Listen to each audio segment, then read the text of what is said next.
Hello टेंथीज, कैसे हैं आप। लास्ट क्लास में हमने किया था प्राइम नंबर्स और कंपोजिट नंबर, उनके क्वेश्चन किए थे और उसको डिटेल में समझा था। फिर उसके बाद हमने किया था एचसीएफ और एलसीएम।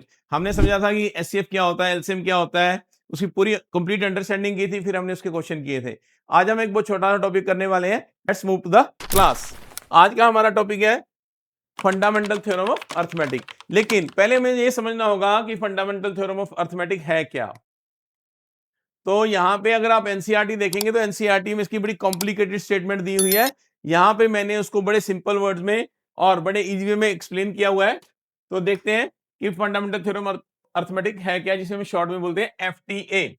तो स्टेटमेंट है every composite number can be express as a product of primes, यानी कि हर कंपोजिट नंबर की प्राइम फैक्टराइजेशन की जा सकती है और इन एग्जैक्टली वन वे, सिर्फ एक ही तरीके से की जा सकती है।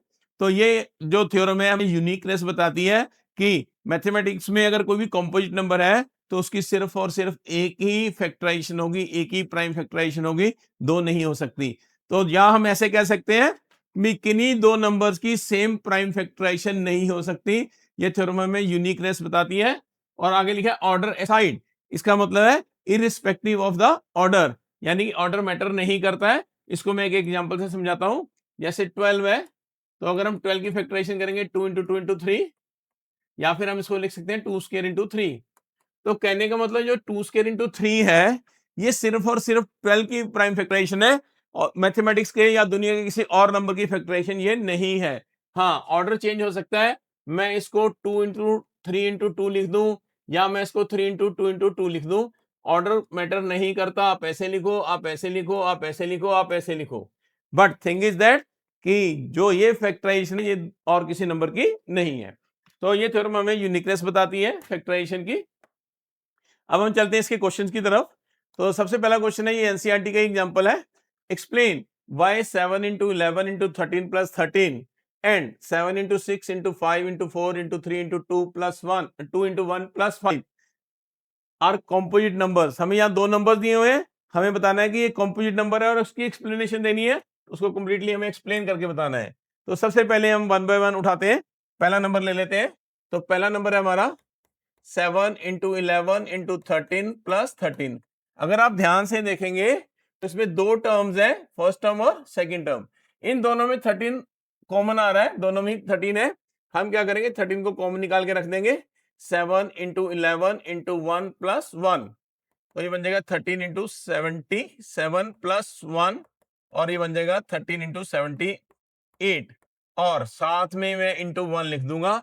1 इसलिए क्योंकि 1 जो है वो हर दुनिया के हर मैथमेटिक्स के नंबर का फैक्टर होता है, ये एक यूनिवर्सल फैक्टर है। अब हम लिखेंगे इसकी uniqueness by FTA, this factorization is unique. ये जो फैक्टराइजेशन है ये यूनिक है, यानी कि जो भी हमने फैक्टराइजेशन की है इस नंबर की यही फैक्टराइजेशन है, but it has more than 2 factors, therefore it is a composite number। तो जिन लोगों को ये आइडिया नहीं है प्राइम और कंपोजिट का, वो हमारी पुरानी वीडियो देखिए, वहां पे मैंने इसको कंप्लीटली एक्सप्लेन किया हुआ है। फिर भी आपकी अंडरस्टैंडिंग के लिए मैं बता देता हूं। जैसे वहां पे मैंने आपको डेफिनेशन बताई थी कि प्राइम नंबर के सिर्फ दो ही फैक्टर होते हैं। जैसे 3 हमारा एक प्राइम नंबर है, इसके दो ही फैक्टर है। 2 एक प्राइम नंबर है, इसके दो ही फैक्टर है। 5 एक प्राइम नंबर है, इसके दो ही फैक्टर है। 7 प्राइम नंबर है, इसके दो ही फैक्टर है। उसके बाद 11 प्राइम नंबर, इसके दो ही फैक्टर है। तो कहने का मतलब हर प्राइम नंबर के दो फैक्टर होते हैं और कंपोजिट के दो से ज्यादा होते हैं। तो यहाँ पे अगर देखेंगे बस सब में आ रहा है इसलिए मैंने 1 लिखा। तो आप देखेंगे इसकी प्राइम फैक्टराइजेशन में दो से ज्यादा फैक्टर आ गए, तो इसका मतलब ये हमारा कंपोजिट नंबर है। तो हमने इससे एक्सप्लेनेशन दे दी है। चलिए सेकंड पार्ट करते हैं। तो सेकंड पार्ट में भी सेम ऐसे ही करेंगे। तो इसमें भी अगर ध्यान से देखेंगे तो दो टर्म दी हुई है और दोनों में जो है 5 कॉमन है। 5 दोनों में आ रहा है, यहाँ पे 5 आ रहा है और यहाँ पे भी 5 आ रहा है। ये फर्स्ट टर्म है, ये सेकंड। हम क्या करेंगे, इस 5 को कॉमन निकाल के रख देंगे। 7 into 6 into 1 into 4 into 3 into 2 into 1 plus 1, और हम इसको मल्टीप्लाई करते हैं। 6 24 इंटू 6 144, और ये बन जाएगा 1008 प्लस 1 तो बन जाएगा 5000 इंटू 1009 इंटू 1। यहां पे भी देखेंगे कि 3 फैक्टर आ गए तो सेम एक्सप्लेनेशन आएगी, since given number has more than two factors, therefore it is a composite number। और बीच में आपने जो है इसकी यूनिकनेस बतानी है by FTA, this factorization is unique.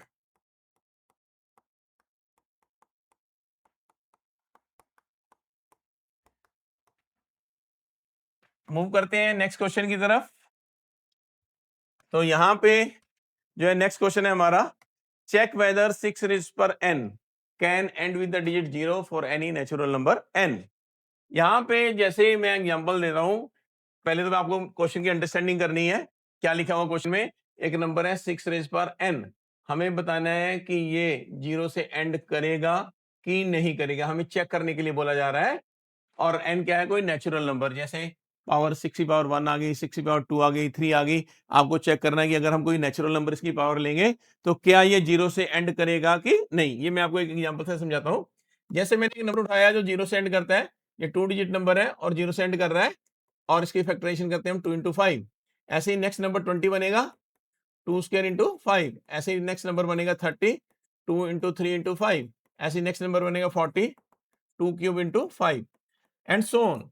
अगर आप इन नंबर्स की फैक्टराइजेशन को ध्यान से देखेंगे तो इनमें एक बात बड़ी कॉमन है कि 2 और 5 ऐसे हर नंबर के फैक्टर्स होते हैं जो 0 से एंड करता है। तो ये ध्यान रखना है, आप क्या जितना मर्जी बड़ा नंबर उठा लो जो 0 से एंड करेगा उसमें 2 और 5 के फैक्टर्स होंगे ही होंगे। अब ये क्वेश्चन हम कैसे करेंगे, हम क्या करेंगे कि सबसे पहले 6 के फैक्टर कर लेंगे। आपने n को देखकर घबराना नहीं है, बहुत आसान तरीके से हम इसको करने वाले हैं। तो हमने फैक्टर बना दिए इसके 2 इंटू थ्री होल रेज पर n, और लिखेंगे by fundamental theorem of arithmetic this factorization is unique.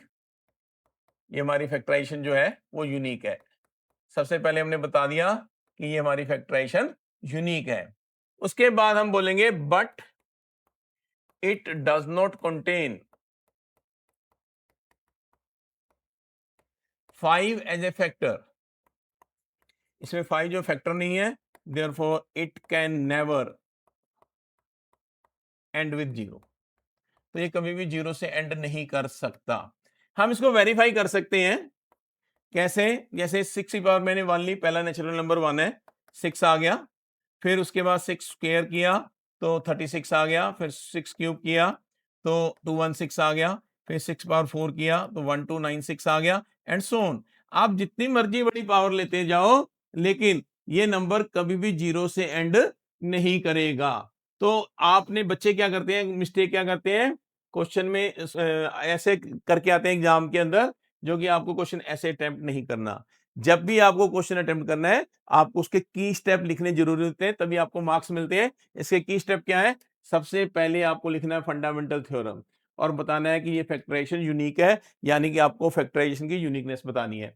दूसरा, आपको ये फैक्ट बताना है कि कोई भी ऐसा नंबर जिसके एंड में 0 होगी उसमें 2 और 5 के फैक्टर होंगे, लेकिन यहां पे ना तो 2 के फैक्टर है, ना 2 के फैक्टर तो है, 5 के फैक्टर नहीं है, इसलिए कभी भी 0 से एंड नहीं कर सकता।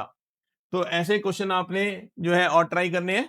ये भी एक एनसीईआरटी का क्वेश्चन है, 4 रेज़ पर n, ये भी आप कर सकते हैं। आपको थोड़ा सा मैं इसका आइडिया देता हूं।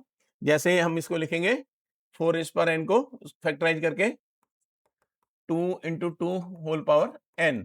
फिर सेम स्टेप आपने लिखने हैं कि by fundamental theorem of arithmetic this factorization unique. पहले को तो आपको यूनिकनेस बतानी है, उसके बाद आपको बताना है कि इसमें 5 फैक्टर नहीं है, तो ये कभी भी 0 से एंड नहीं कर सकता। तो ऐसी और वीडियो देखने के लिए, नॉलेजेबल वीडियो के लिए हमारे चैनल को सब्सक्राइब करें, फॉलो करें, शेयर करें। Thank you so much. मिलते हैं नेक्स्ट वीडियो में। Till then good bye.